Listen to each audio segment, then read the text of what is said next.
So as most of you know, the SLK lifted its head, so I've got a new daily. A Merc W202, back seats and everything.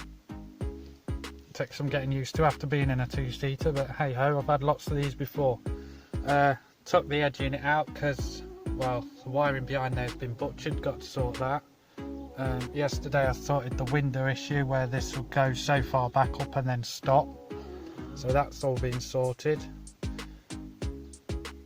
And sorted the blower motor out because I had no heating. That was quite an easy fix, just take it out and sort the brushes out in the motor. Yeah, it's a nice example of one inside, I have to say. It's got the old door cards and it's spacious.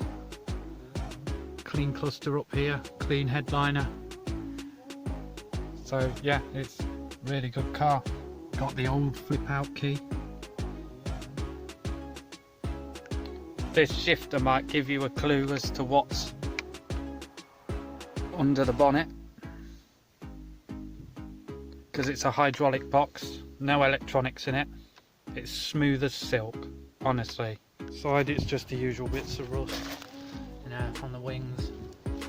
You know, nothing major, can sort that out. Usual rust down here and a bit on the arches, but I'm not really bothered. It's lovely to drive.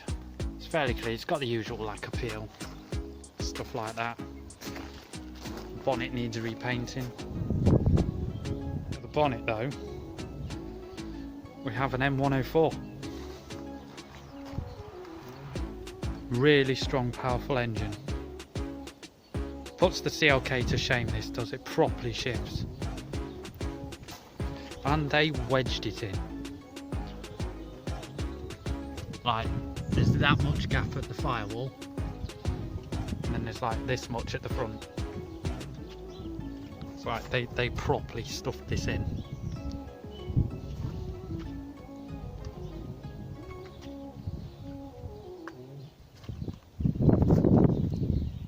Only a couple of issues to sort with it. The electric antenna's faulty, so I'll replace that. And my cruise control doesn't work, which I'm going to obviously do videos on as I fix that issue, because it's quite a common one on the 1996. But yeah, this is a nice car to drive. It floats along the road, and above all, it's quiet. So I'm not going to get whinged at by the neighbours.